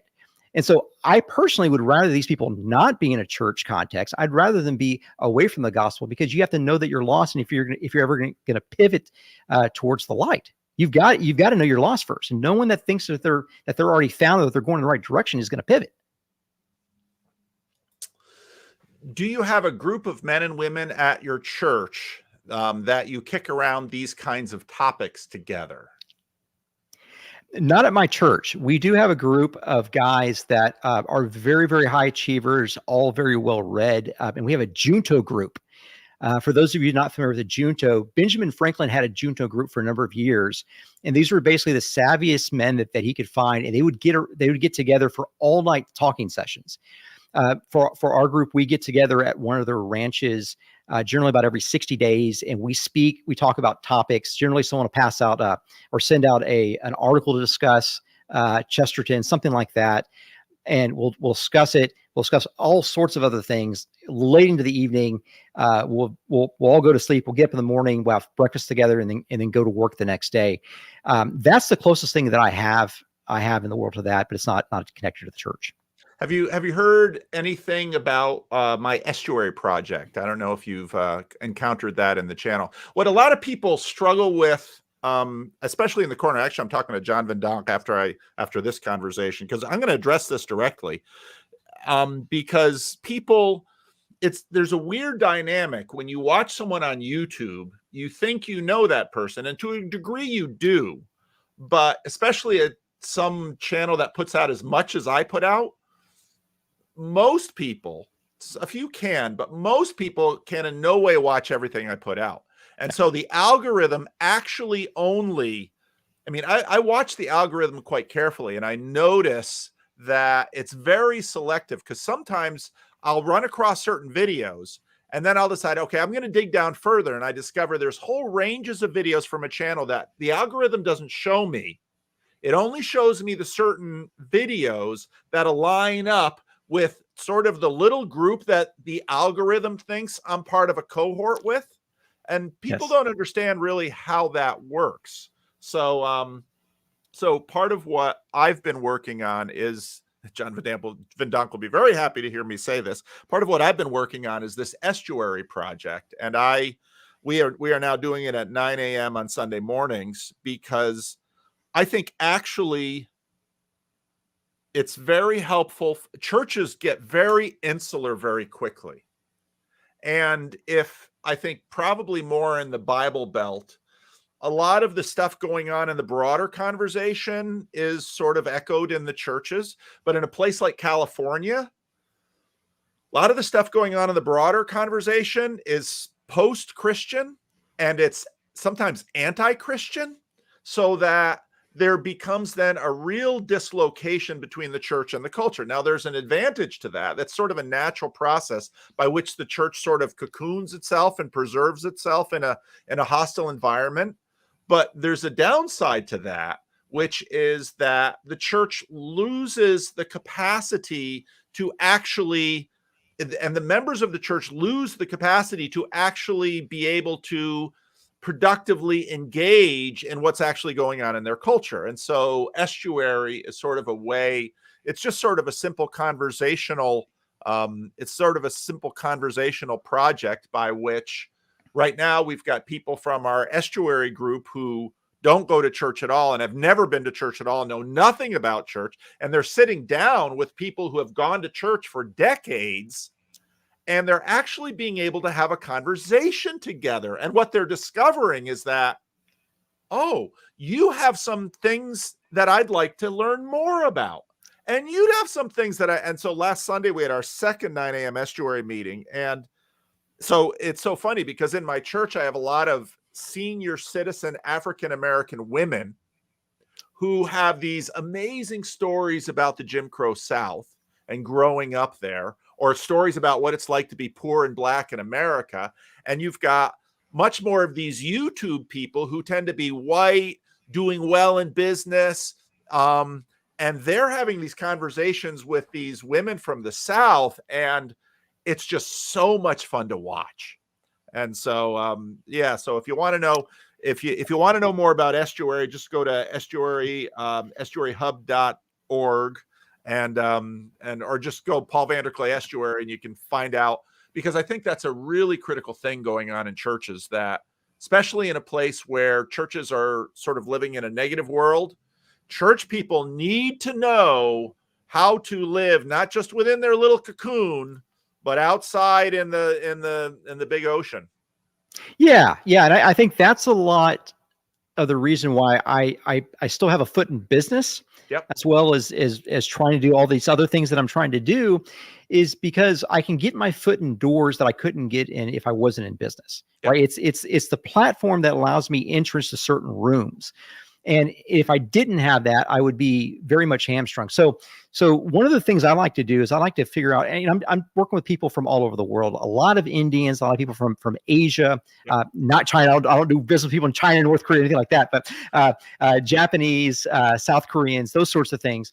And we have really interesting conversations about what their faith is. But if I can learn a little bit about their faith, and I can learn about, so for instance, you've got this idea of, Krishna, where Krishna says that I am people tree. I am papal tree. I'm a fig tree. And that, my branches are Lord Shiva, the destroyer. My trunk is Vishnu, and my roots is Brahma, and collectively I am the tree. And he's like, I said, so you're telling me he's a Trinity, right? That's what you just said. You just said he's a Trinity. Well, yeah, but it's not really the same, because, we don't believe three isn't absolutely three. I said, so it's one? It's either three or it's one. It's definitely not two. Like, what is it? And so I'm able to tease them a little bit like that. And I could bring up a story. There was a story about this Jewish guy. I'm not a Jew, but there's this Jewish guy that's walking into Jerusalem. He's hungry. He looks over and he sees these leaves, these Shiva leaves, this destroyer leaves that on his fig tree should be grown in season. And he goes over to pick some fruit. There's no fruit on it. And what does he do? He curses it with a word. And what he does, he destroys the triune Krishna, the triune Vedic God, not with an axe, but with a very word. And so I in 60 seconds, I can give them a story of the gospel, but to start where they're at. And that is one of the most enjoyable, satisfying things ever, that if you can poke the bear, sometimes you can get them to give you a little feedback, or sometimes they'll invite their priest into the conversation, which I love. That's fantastic. Yeah. You can't be in a better situation as someone that's trained to share the gospel. Yeah. All right. Question from Luke. How difficult is it for a rich man to enter the kingdom of heaven? Asking for me and most affluent people, which is many of us on this live stream. You might not feel affluent living in North America, but if you look at what people own and live and how people live around the world, if you're middle class North America, you are definitely part of the top percentages of people in America. So this classic Christian question, how do you answer this? Yeah. So the beautiful thing is God gives us all the same resolution. He gives us all the same answer, that the poor man, in order to get more so that he has enough to provide for his family and to be generous, he must be generous. He must give stuff away. He must give his time away. He must give his money away. In fact, Lewis would say that the only safe amount to give is more than you can afford. Hmm. But for the wealthy man, his solution to fight his own greed, which is the damnation. This is what Christ talks about in the Gospels. He talks about giving away. It's not what you give away. It's how much you keep. Like, you shouldn't really keep anything. That the solution for the rich man is generosity as well. That you should give that away, because if you give it away, you don't value as much, and you slowly move your heart away for it. Let me throw one other scriptural thing, since we're on a Christian podcast here. I don't do a lot of Christian podcasts, so this is fun. There's a command in the New Testament that says, "Love your neighbor as yourself." That also has a mathematical equivalent, that I should spend as much on myself as I do on others, and only that much, which means I should be giving away half my income for others, right?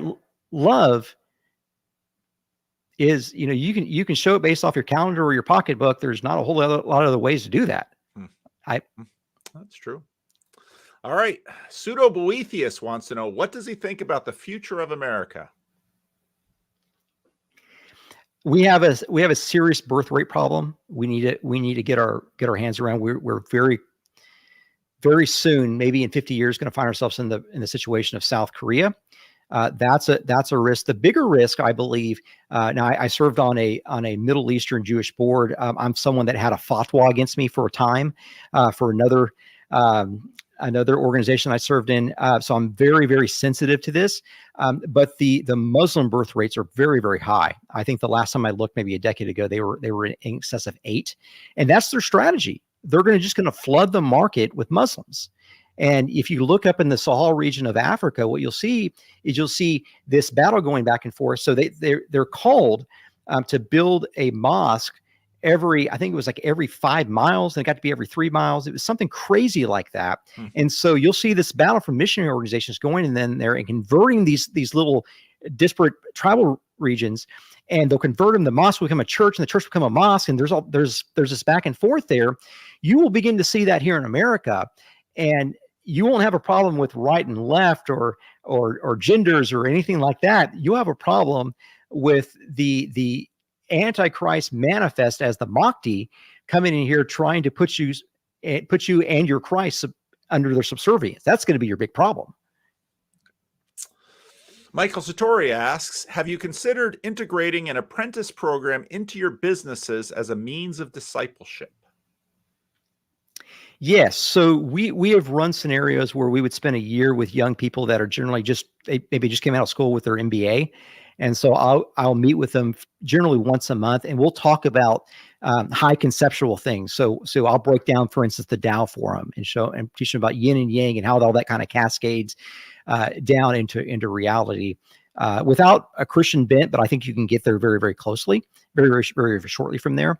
But I do that. I would be very interested in trying to figure out a way to scale that. So, if anyone has any ideas about how to scale something like that on YouTube or some other parameter, I'm all ears, because I think that would be a very good leverage point. Well, Michael lives in New England, and he's you can come back and you can get his name here, and then you can find his YouTube channel. Yeah. He noted that a lot of young men, I mean, part of the problem we have in our culture, I think, actually right now, is we have too much of we have sort of a fetish about higher education. And so we think unless someone is going to college, they don't have a future. And the truth is, especially for a lot of men, more than women, men often, just in terms of our disposition, we like to work with our hands. We like to work with real things. And he noted that in churches that tended to have a lot of older people, you could find a lot of older men with a lot of skills in woodworking, machining, landscaping, a lot of skills in the physical world. And there are a lot of men growing up, especially in the meaning crisis space, that don't have these skills. They might not have fathers that are passing them down to them. They might not have any of this thing going on. And so he said, why don't we teach some of these men these skills by using often some of these retired older men to teach the younger men, and so Michael has and he's integrated this in terms of Christian discipleship as well, which I thought is really a cool idea. And so if you're curious about this, you can check out Michael's channel or contact him. I'm sure he'd love to talk to you about it. So yeah, I'll definitely want to check that out. Because I think that problem even continues up in the men in 50s and 60s, because I think you've got a lot of men that have graduated school, they've gone and sat behind the same desk for 20 years, 30 years. And so you have 60-year-old boys, in essence, working there, have never taken a risk, never done anything, never given up their time or their money or their assets, never really cared about anything other than themselves and their little cohesive family of four. And that's a big challenge as well. And so I think there are men that God is going to put in place that will attack each generation there and provide the information, provide the encouragement that they need. Yeah. But there again, you got to fix the why before you can fix the how and the what. All right. Do you ever feel guilty for your high levels of competence and success compared to the majority of others? Sometimes it feels like worldly successes and Christian teachings are at odds. Do I ever read that again? 'Cause guilty? it's a long question. Yeah, one more time. Okay. Do you ever feel guilty for your high levels of competence and success compared to the majority of others? Sometimes it feels like worldly successes and Christian teaching are at odds. Yeah. So do I feel guilty? I do not feel guilty, because while most people were sleeping this morning, I was already at the office working. I don't feel guilty for that. I don't feel guilty for that. I don't feel guilty that for the first 25 years of me running this business that I worked 16-hour days, and while everyone else worked 8-hour days. You shouldn't feel guilty because mathematically you gained 25 years of experience, but I gained 50 years of experience. I made more mistakes, but I was humble enough to see what the mistakes were, learn from my mistakes, and repeat. And my repetitive cycle, my feedback loops, they got faster and faster and faster. And so I'm sitting here basically a 45-year-old with 50 years of experience compared to everyone else. I don't feel guilty for that. It's just a math game. It's pure math that anyone else can do. Chad wants to know, what do you do for fun? Man, I'm doing volleyball tournaments. I'm going to basketball tournaments. Middle school girls basketball is the best sport in America. Those girls will fight it out. They'll duke it out. It's fantastic. And then I've got a pre-professional ballerina as well. So man, we're going to lessons like, 5 nights a week. I'm getting, my last pickup most nights is 9:30. So I'm picking up my daughter from ballet at 9:30, then trying to get home and feeding her again, and trying to get to bed by 10:30. That keeps me pretty busy. Yep. All right. Are you the best in the world at what you do? Absolutely not. I'm horrible. No, I'm not even a good Christian. I'm not even a good Christian. I don't think there's anything that I can be the best in the world at. I know you kind of look at those concentric, Venn diagram things on YouTube that say you should find out what you're the best in the world at. I may be the best in the world at realizing that I really know nothing. That's really what I could be the best in the world of, not knowing what I don't know, but realizing that there's a lot of things that I don't know. All right. I'm going to drop the link into the Hive Mind. I'm not seeing a lot of questions. So get ready, Rick. Like I said, I decided to do this. I decided to do this with you because you didn't seem like someone who was gonna back down from and it's been just watching the Hive Mind. It's been an interesting show. And I frankly, I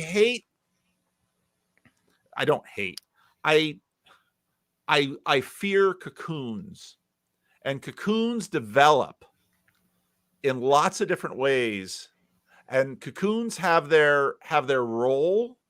But when people, this is probably why I'm so high in openness, when people decide they're going to just take a certain thing and say, I'm not going to be, and everybody has a right to have their own opinion, but I like I'm really glad you came on. I'm really glad you're willing to do this. Well, you volunteered, so I yeah. Well, I'm a frustrated individual to my wife. I think I mentioned in one of the emails. I've done some atheist debates you could probably find online. Yep. I am frustrating to them because they want to talk about technicalities in the scripture, Yep. and I'm trying to give context and I'm trying to tell stories around it, and it's just a frustrating thing. Yep. Well, here's the guy, Michael. Tell us about you asked the apprenticeship question, which I thought was a great question, and I tried to give some fair assessment of your ministry. So maybe you can shed that, or maybe you have another question. Yeah, no. Well, I'm in Texas by Rick. I'm not living in New England. I grew up in New England, but I've been in Texas for 5 years now. Oh, so okay. Welcome. So, So I work full time for a cabinet company, and I'm also a youth pastor. And my story was that my dad was a pastor, and he got saved in the 70s, and all he cared about was that his kids knew Jesus, which unfortunately meant that he didn't really prepare me for how to make a living too well. And I kind of fell backwards into a trade career through some opportunities that I got, and ultimately came to realize that working with your hands is a very spiritually beneficial process, and it's while I'm listening to Paul every morning, I'm working on cabinets and things, and so I'm trying to I'm trying to figure out ways to produce resources for people who work in trades who might be able to bring somebody on and show them the ropes, and because it's like 60% of guys aren't even going to college these days, and but they're not. Some of them are getting into the trades. Most of them are staying in their parents' basement playing video games. So, yeah, that's kind of my thing. But I have the vision. I don't have the business acumen to figure all of it out. But I'm trying to reach out and get in touch with other people, because people seem to be receptive to the idea. And like you, I also have 3 daughters, so that's my concern for the future: is who are these young men, and where are they going to come from? So, that's my deal. So, yeah, and I think a lot of it is just realizing you come from a line of men that worked with their hands as they taught, right? One of the things I put in the email to Paul was that I'm just a tent maker. I might have a title that people like to have, but I'm just a tent maker. I work with my hands, mainly with my fingers, but I work with my hands, and if I can help people along as I'm doing that, I think it's fantastic. But I think that your strategy to be able to add value in a very, very tangible activity is what will open up the opportunity to share more than someone coming off the street or someone on a YouTube channel, right? You can be in person, and you can add that value in a way that no one else can do. And I think that's a beautiful thing, because you're actually you're trading your time for influence. Most of the people that you see online are not trading time for influence, Paul excluded. They're trading influence for power is what they're trying to do. Yeah.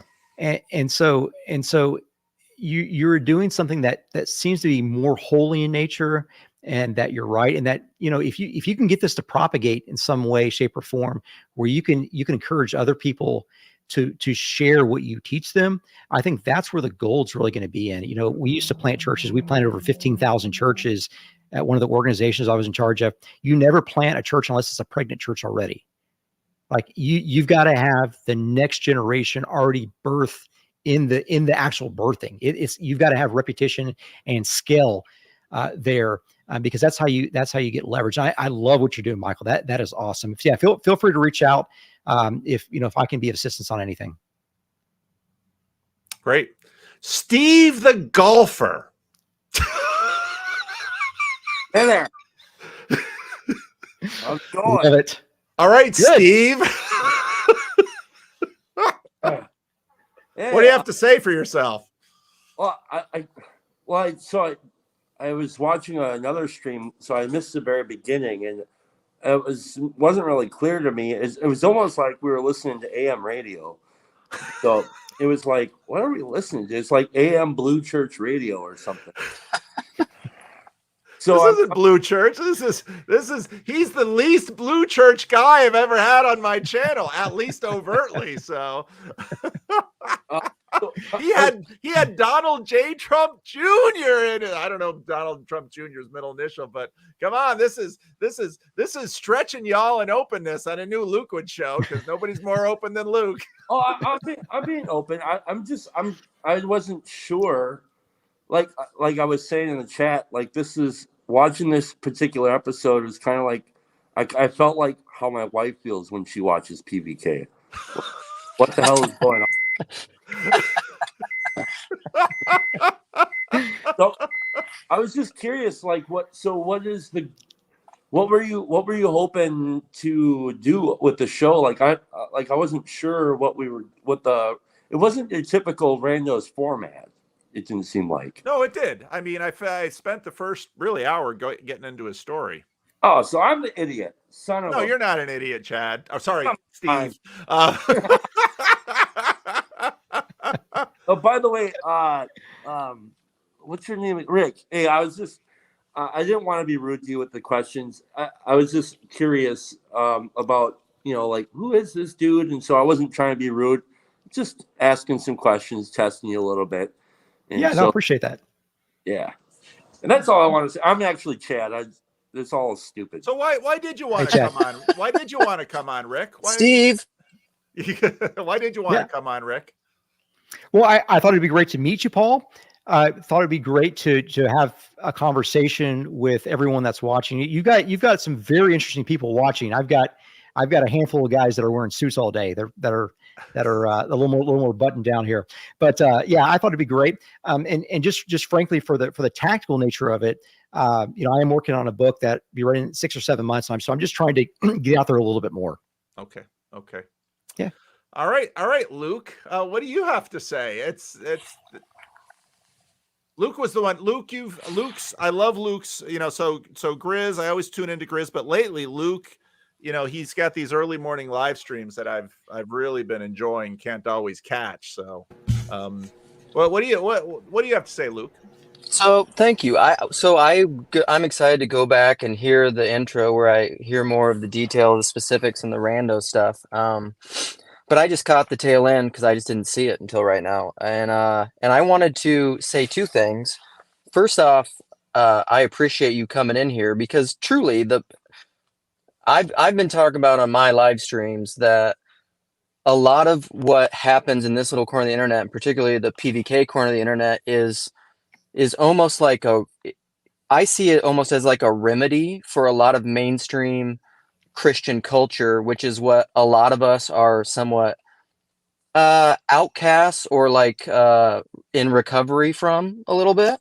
And so and I still have family that's still very much in that, and I'm still like, I'm Orthodox, so I'm going to like an established church, but it's a weird world to put yourself into. Like, I mean, I would almost say that like the kind of Southern Baptist evangelical type people, although I know a lot of those and a lot of those are my friends, they're almost like, that culture is almost like the opposite kind of culture of this culture. And so I really appreciate you coming in here and just stepping into the hornet's nest a little bit. And then the other thing is Tayo was saying in the chat a lot that, and he was observing this, and I think it's very true. There can almost be like a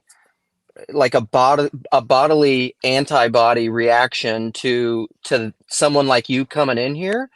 And that's a little bit bullshit, I think. Like, I mean, I want people like you in here in a very personal and relational way. And so I just thank you for doing that and putting yourself out there, because it takes some courage, balls, maybe you could say.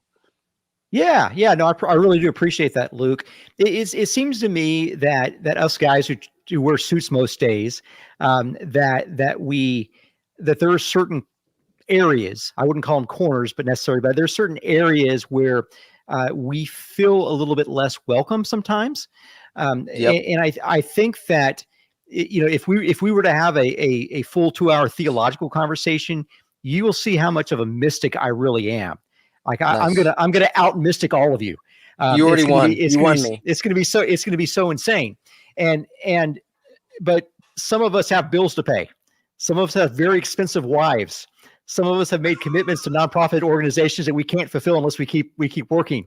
And so thus the suit comes on, and this is what you get sometimes. But yeah, no, I really appreciate that. Luke, that was awesome to hear.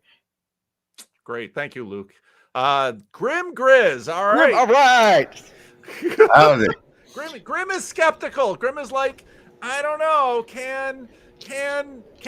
Does a guy like this really watch? Let's find out, Pastor Paul. Let's All right. find out.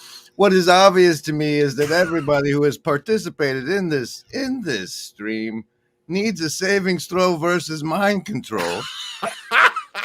Everybody who watches me should know how those work.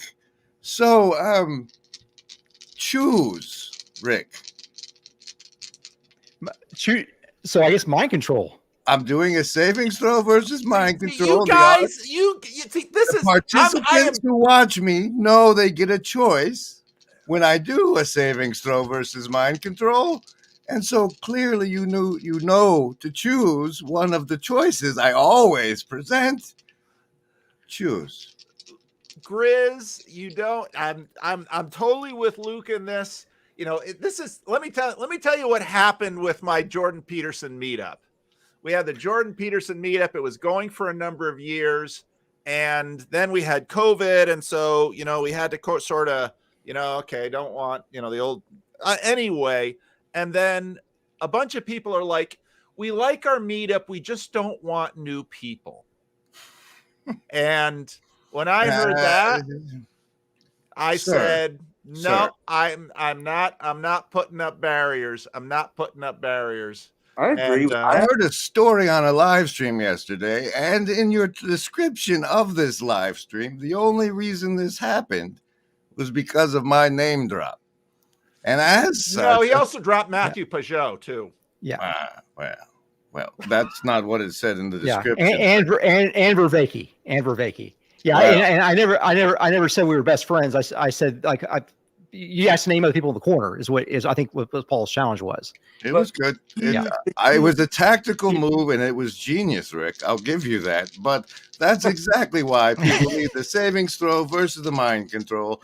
And everybody who knows, make your choice. I choose navigating patterns. Those of you who chose survival, it's a 12. Those of you who chose social, it's an 18. Those of you who chose wisdom, Baker's Coven, 13. And those of you who chose heart, 7. You're going to need your bonuses. Indigo Kids with the 15. And thank you, Paul. I'm always a heart. Now, hang on, Grizz. I got a question for you about the savings throws. Are the savings throws good per live stream or per day? Because, I caught the savings throws this morning and, well, if you catch them, you can use them until the next batch.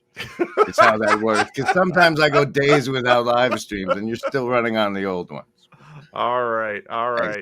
Thank you, Grizz. Thanks, Anything else, Chad, you want to bring in?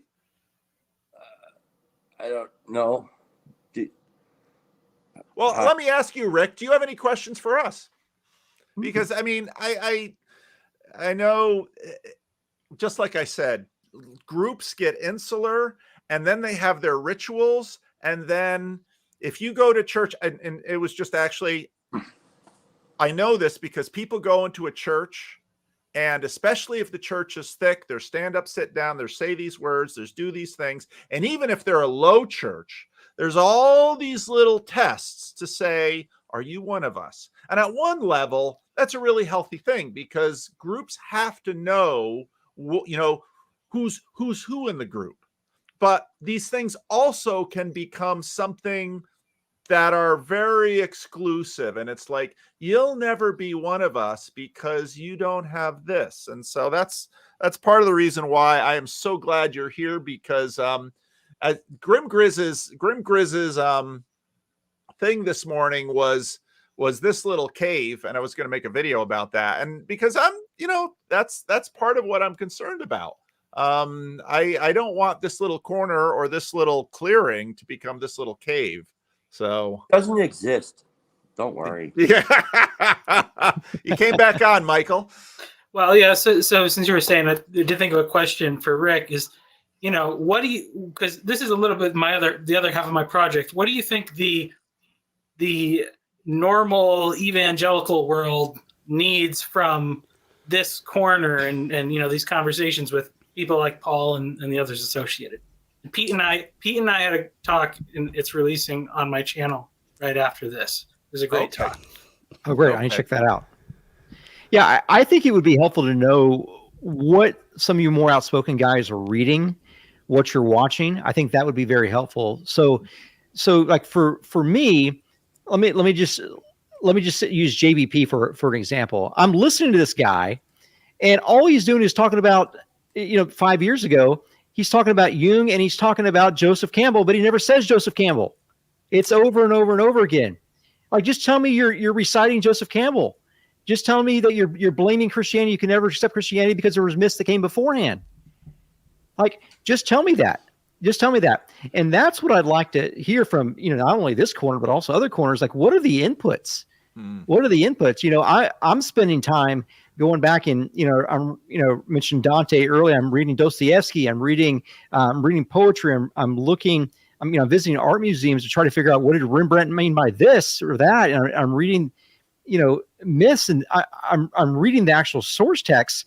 But then I get on YouTube and I hear people that are reciting stuff that they learned on YouTube videos, and there's no source documentation on that.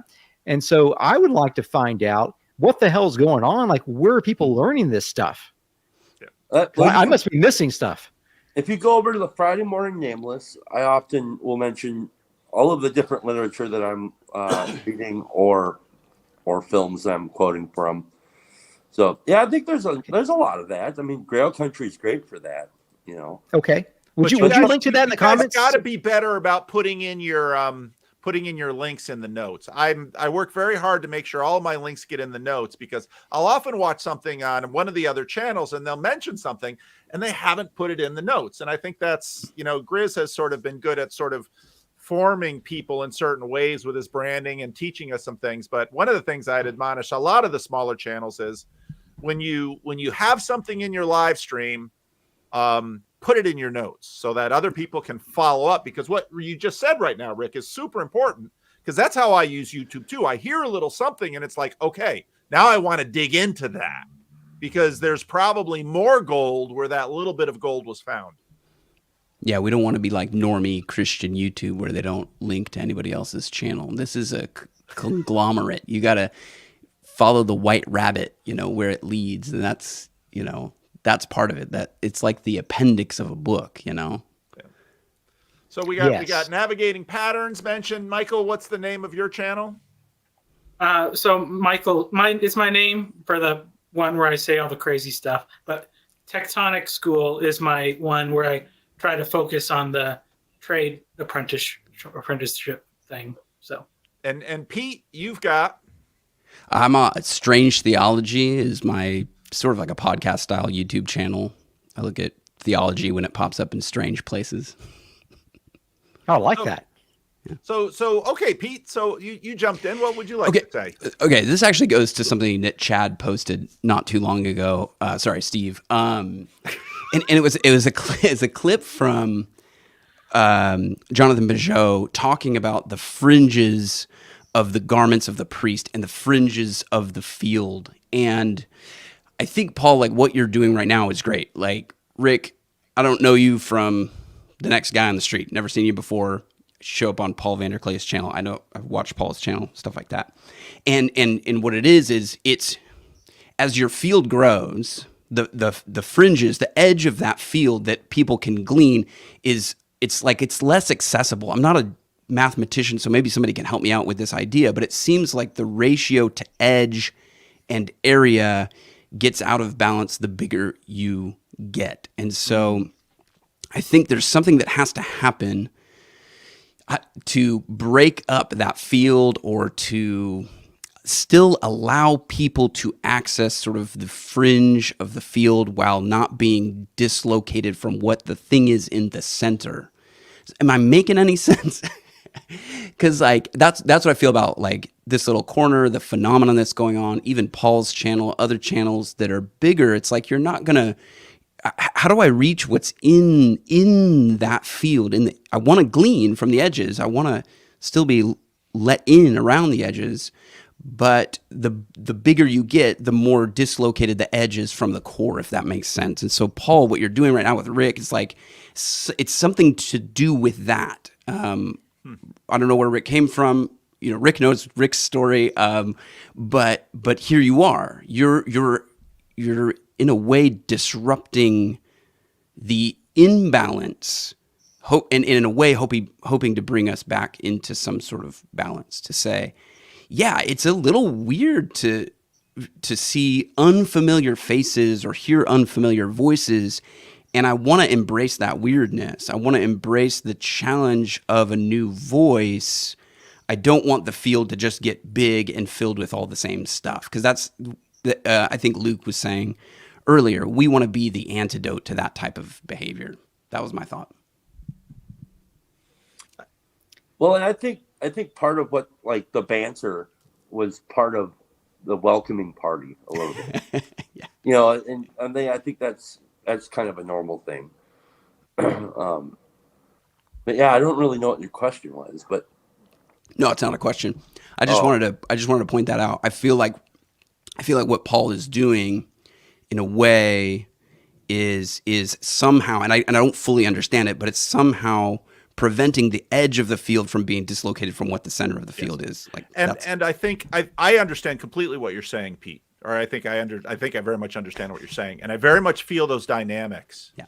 Because, and this is also part of the reason why, you know, I'm stressed right now to find enough time during the month to get everything, but why I've continued to have, you know, non-membership Randos links out there. And I know it's almost impossible sometimes to get a link, but this is why I want to have input into my channel that I don't control. And it's very much tied with what I learned from Peugeot with respect to the garments on the fringe on the garment or the edges of the field.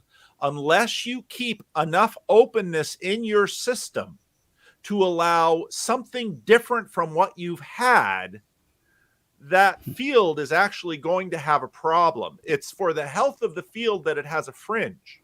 Yep. And you have to sometimes bring this in to you know, it's sort of, what was I have no idea if this makes any sense physiologically, but it's sort of the idea behind, you know, this little fasting trend that's going on in health things. Or it's similar if you're dieting. So one of the things, if you want to lose weight, and every now and then it's like, yeah, I got to start losing weight, is you start dieting. And every now and then you kind of have to do something dramatic because your body has sort of accustomed itself to the new diet and you stop losing weight. So you have to do something to shock it again so that you can keep going where you want to go.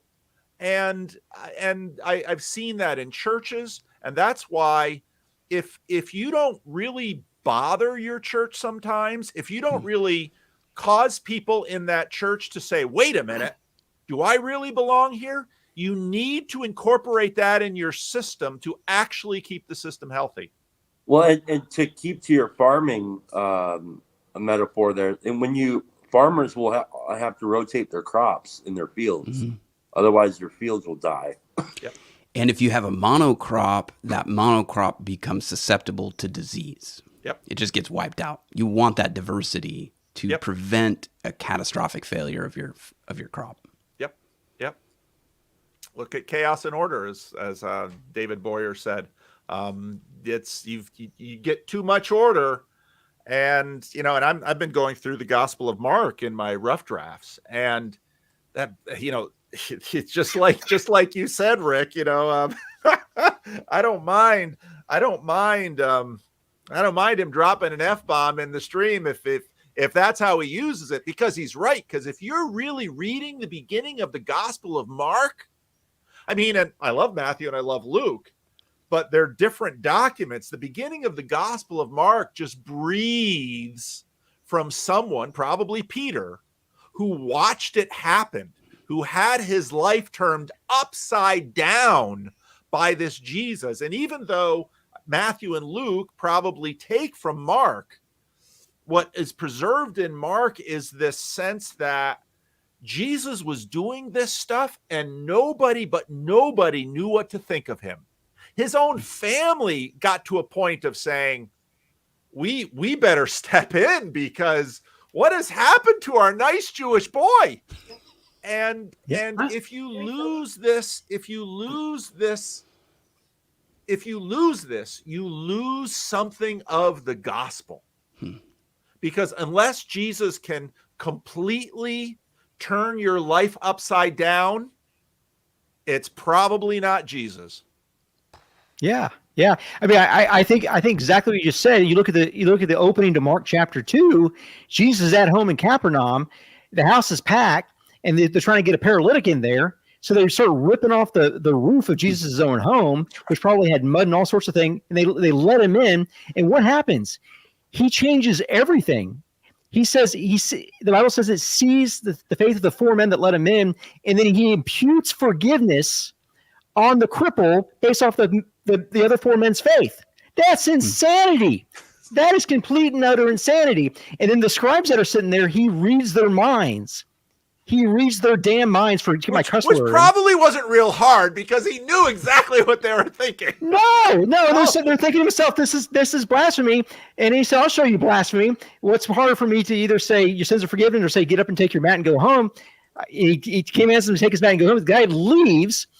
And then, so what are we left at? We're left with Jesus standing face to face with the scribes, with a hole in his roof, and then below them the mud. So you've got the vertical connection. They're looking up through the ceiling at the sky. The heavens declare the glory of God. They're looking down at their feet at the very mud that the same breather, who is the same word is standing right there, who breathed in the mud and gave them life. That's their very being. Yep. And then horizontally, he tells you that you've got to forgive one another, and you come to me for forgiveness only. Yep. He wipes the floor with everything vertically and horizontally in Mark chapter 2, and then the rest of the stuff is just a free-for-all. Yep. No, I agree. I agree 100%. And if, both sides, I mean, and Pete, I think you really nailed it with what you're talking about in terms of the field. I mean, God comes into Israel and everybody thinks they know what God is going to do. And as soon as you adopt that attitude, you have basically said, I've mapped God. Yeah. And the minute you think you've mapped God. Yeah. That's why I always say, be careful of anybody who claims to be an expert in theology, because the journey of theology should keep you very humble, and like it's going to surprise you. Like you're never going to have this figured out. All right. Well, it's noon, and I've got a 1 p.m. with Vendonk, and I've got a rough draft, and I've got all these things I've got to do. But Rick, I just want to thank you for being bold and for shaking up my little email inbox and talking your way onto the live stream and being willing to come in here. And that's the thing. I hesitate to do Randos conversations on a live stream because the live stream can be a little rough, but when I got your email, I thought, no, this guy can take it. And I'm so glad that you came in. Hey, this has been a blast, Paul. I really do appreciate you having me on. And I look forward to reading the comments. I haven't read the comments left yet, so I'm really looking forward to that. All right. So, and thank all of you for joining, and thank you, Steve, for coming in. Nice to meet you, Steve. First time, long time listener, first time streamer. Yep. Yep. And thanks, Pete, guys. And Michael and Luke and Grizz, thank you all for coming in. So I am ending the transmission.